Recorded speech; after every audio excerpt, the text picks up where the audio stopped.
had the good fortune over my career to be able to speak to a number of different audiences, locations, and this is about as meaningful an audience and event that I've been given the privilege to participate in. And I think being able to communicate or try to impart a little bit of what we're doing to try to help folks to an audience of women is extraordinarily meaningful for me. I told my wife last night, love for her to have the opportunity to attend one of these events. And as Serena so beautifully put it this morning, she's a mother of 2 young boys, a bigger boy who's perhaps the hardest to take care of, and it's hard to put yourself first, and commend you all for doing that, and thank you for having me. And Serena, really appreciate your comments, resonates deeply with me. I've been able to have numerous conversations with folks in private about what they go through personally, and it's really these sorts of opportunities that motivate me deeply, personally and professionally, to try to do more to advance the field of medicine. So I appreciate that. Also, on a little bit lighter note, I was very, very impressed with the committee who is celebrating, of course, the changing of Johns Hopkins All Children's, the name of it. And yesterday I was going from the hotel to Johns Hopkins All Children's to meet with physicians there to start up research collaborations. And I'm not a tech savvy guy. You know, I only started using Uber a couple of days ago, and I'm not on Facebook. I don't know anything about Twitter. And I needed to get to All Children's, and so I picked up the Uber app and I typed in All Children's, and literally it popped up. Do you mean the Johns Hopkins All Children's Hospital? And I said, wow, people at the Johns Hopkins All Children's Hospital really know how to do it. So hats off to Dr. Ellen and the group here for that. But with all that being said, I'm one of the neurosurgeons at Johns Hopkins. I do all my practice in Baltimore, and probably say about 75 to 80% of my practice is taking care of folks who have brain tumors. And certainly a great deal of my day is spent taking care of folks in the operating room, but a tremendous amount of time and passion is spent in the research environment, in the laboratory, trying to advance our understanding of cancer. And so that's what I'd like to spend just the next few minutes talking about, is what are some of the advances that are happening, what are the things that we're doing to help people. And I think it's incredibly exciting and hope to impart that excitement to the audience today. In January of this year, President Obama made a landmark statement, and that was the moonshot to try to cure cancer. I don't know if many of you heard about that. Pledged an initial commitment of $1 billion to try to cure cancer. And this is much needed funds to try to advance our fight against cancer. And this is really a landmark moment.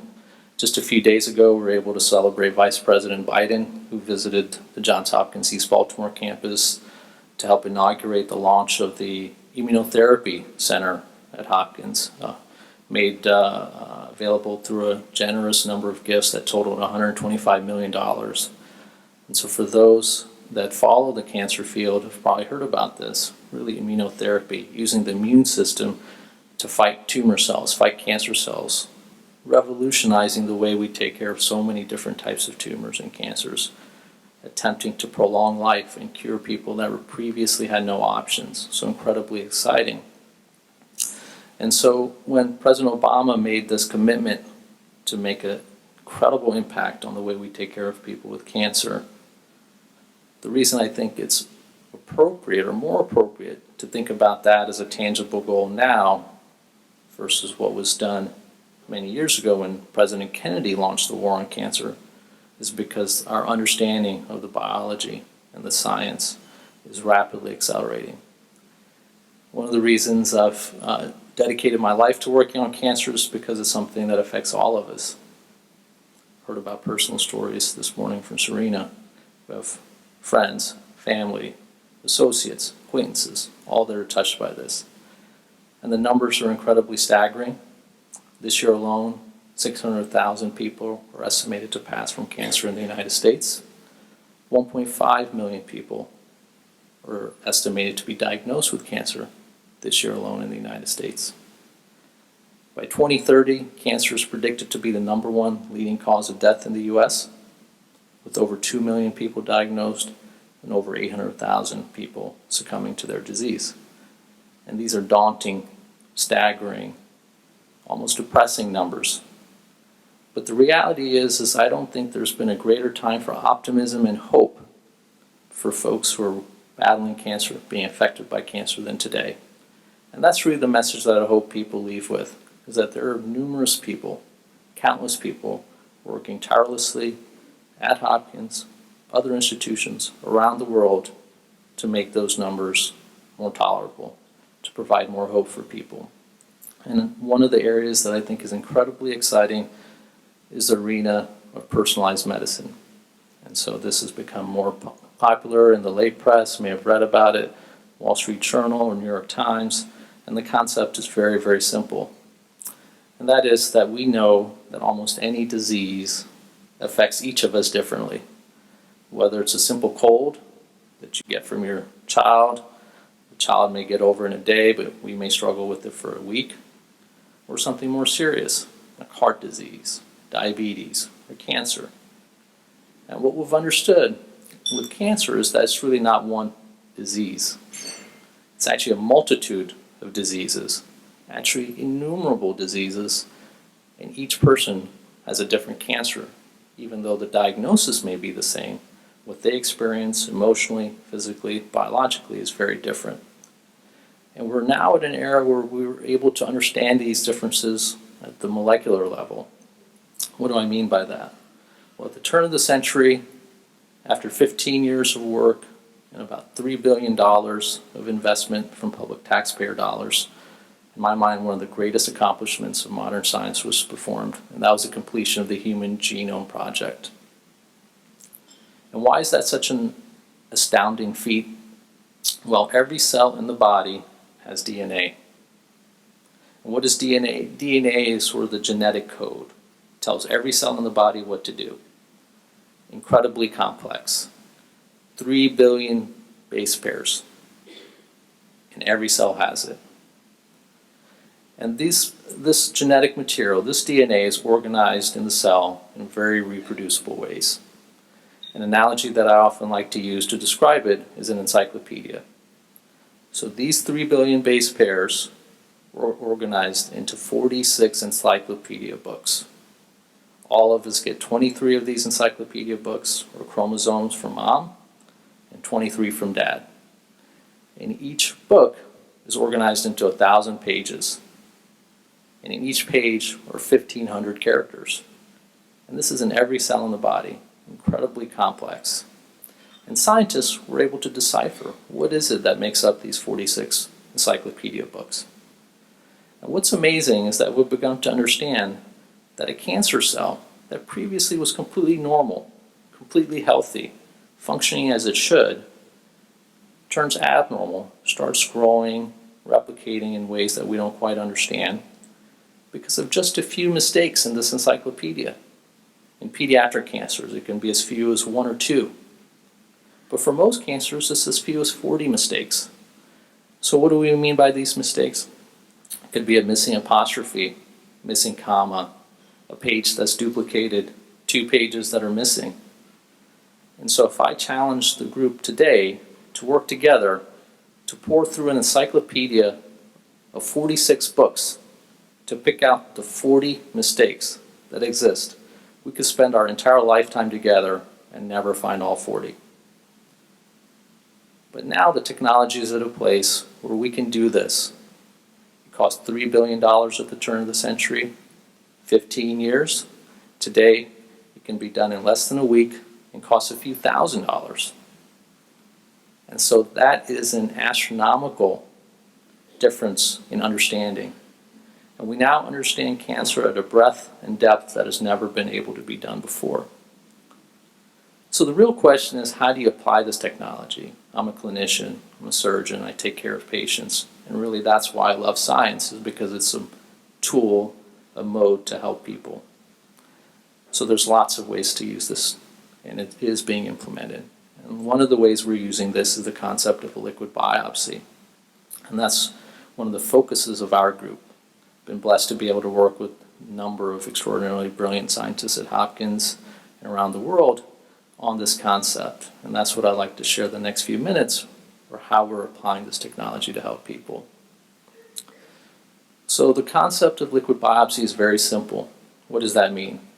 It means understanding what's happening with the cancer or tumor without going in, sticking a needle, taking a piece of it for biopsy, or going in as a surgeon, operating on it, and taking it out.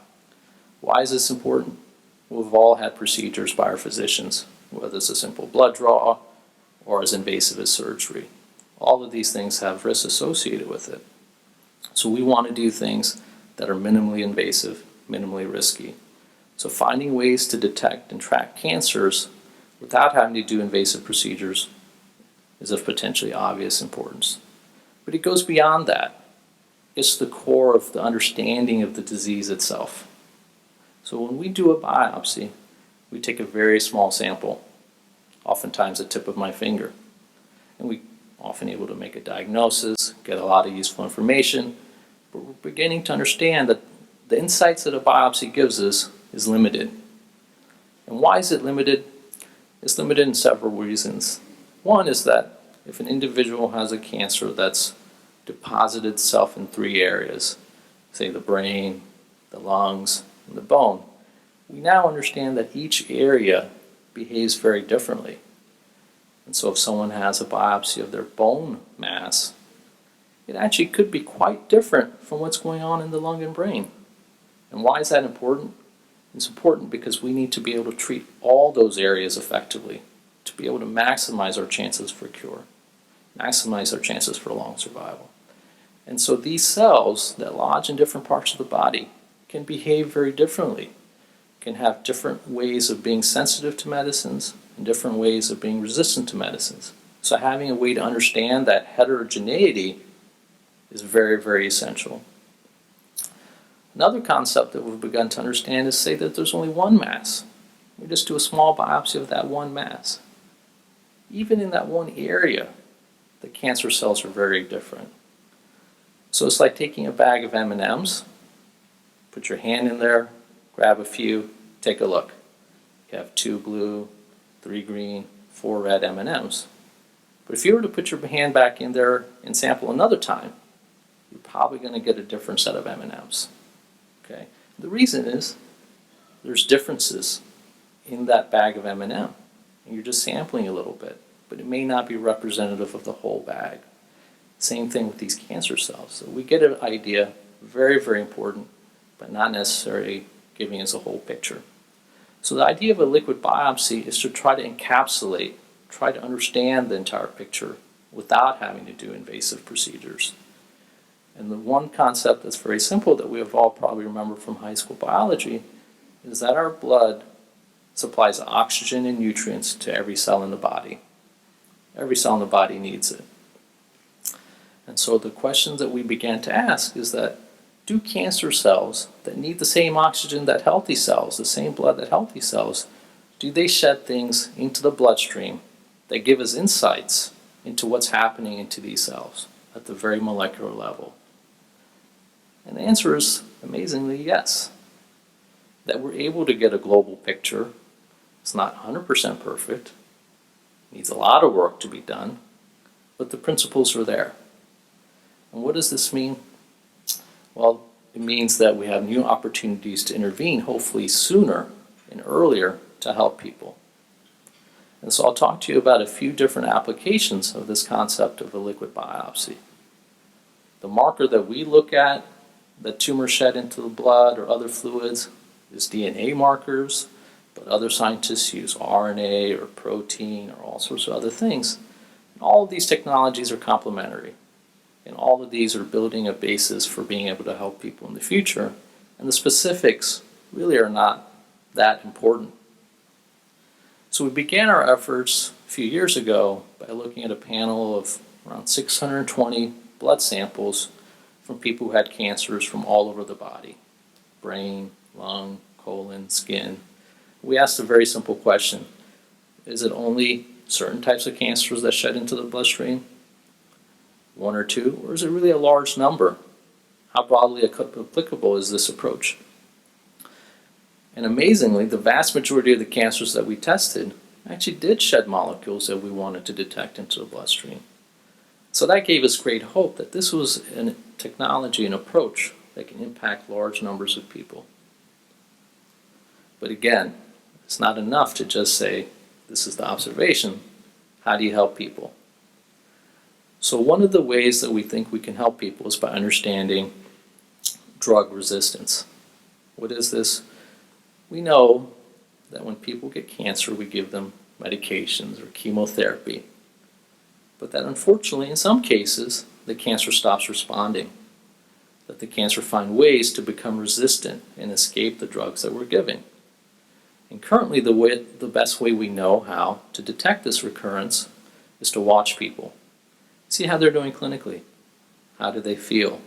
Get PET scans or CAT scans or MRI scans or x-rays or all of the above. Use other blood markers like PSA or CEA or CA129. All wonderful things. But unfortunately, all have limitations. So we want to add something to this armamentarium. So we took a cohort of people who were receiving treatment for lung or colon cancer using a very specific drug that targets a very specific gene. And we asked a very simple question. Can we see signs that this drug is stopping its effectiveness, that the cancer cells are becoming resistant? We tested 2 or 3 cc's of their blood, teaspoon, and said, can we see these signs of resistance before treatment, and can we see it after treatment? And incredibly, all but one patient in our small cohort showed signs of resistance, that the cancer cells were finding ways to escape the treatment. Well, you can say, wow, that's really disappointing, incredibly discouraging. I like to flip the coin and say, that's amazing information to have as a clinician, as someone who helps to take care of people with cancer. And this is a paradigm that's not foreign to the medical profession. We all know about HIV, something that continues to be an incredible world health problem. But in the 80s and 90s, it was an epidemic, ravaging young people all over the world. But today, a young person diagnosed with HIV who can take his or her medications, tolerate it, has a life expectancy that's not much different than someone who has no HIV infection. And that's in our lifetime. That's in the last 10 to 15 years. And that's remarkable. It's not to say we don't have problems with HIV or more work shouldn't be done.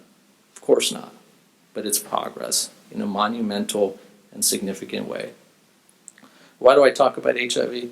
Well, one of the reasons I think that HIV has been able to be better treated is that this concept of personalized medicine has already been in place for the infectious disease doctors. What typically happens for folks diagnosed with HIV? The virus is sequenced.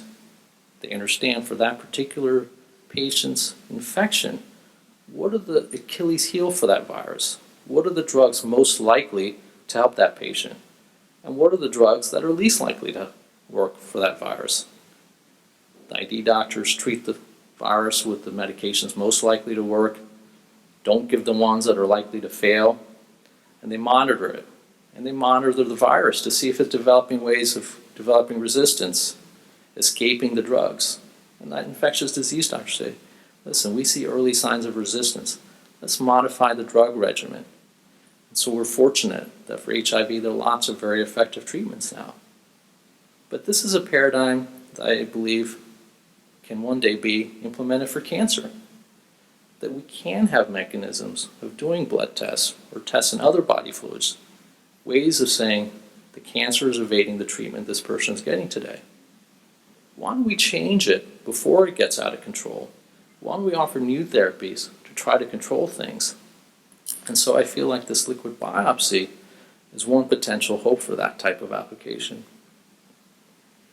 Another potential application that's near and dear to me as a surgeon is this idea of residual tumor. What does that mean? We know that for many tumor types, when it's been able to be removed entirely by the surgeon, it can actually cure people. there are no cells left behind. And as a surgeon, when we do these types of surgeries, we feel like we've gotten all the tumor out at the time of surgery. Post-op MRI looks beautiful. We know that unfortunately still a small fraction of those people, for whatever reason, will recur. Likely because they're tumor cells or cancer cells that are left behind, that we can't see, that we can't detect. And wouldn't it be wonderful to be able to tell people, we think we got it all, there may be a few cells left, let's go ahead and find ways to attack those few cells and improve the chances for cure, improve the chances for long-term survival. So we did a very simple study looking at people who had colon cancer undergoing surgery. These folks had surgery. The surgeon thought he or she got it all out. Post-op scans looked great. And we got their blood, again, tested a teaspoon of it when they came back to see the surgeon at a month and a half or 2 months, and said, can we see these tumor markers that we're interested in? And in those individuals that recurred, we could see signs of that recurrence as early as 6 or 8 weeks. And wouldn't it be wonderful to be able to initiate treatment for those folks at that early stage rather than waiting to see if the CT scan shows a mass or an MRI scan lights up or a clinical symptom arises? Because we know the earlier we're able to intervene, the better we are able to treat. So another application that for me as a surgeon, extraordinarily promising.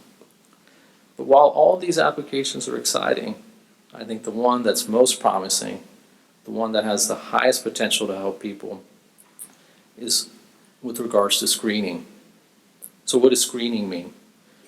Screening very simply means testing folks that are otherwise healthy for the presence of a disease. We've all probably done it. Pap smears for cervical cancer, mammography for breast cancer, colonoscopy for colon cancer. These are all very effective ways to diagnose cancers early and a way for us to cure people of their cancer before it grows. So for pap smears, which is one of the most revolutionary screening technologies implemented, 50% of adult women around the world are recommended to get this test. Really the goal of that test is to diagnose cervical cancer. And it's been extraordinarily effective in that.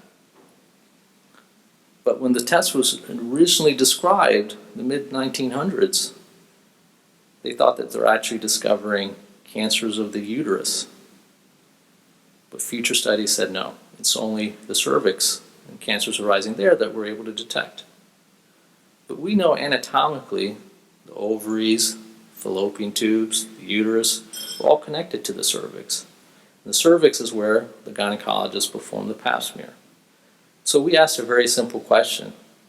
Is it possible to find tumor markers, not just for cervical cancer in the pap smears, but for ovarian or uterine, otherwise known as endometrial cancers? In a very small study, we're incredibly blown away that we're able to diagnose all the endometrial cancers that we were testing. And it's a small cohort. But even early stage endometrial cancers, we're able to see signs of the markers in the same pap smears that women get done today.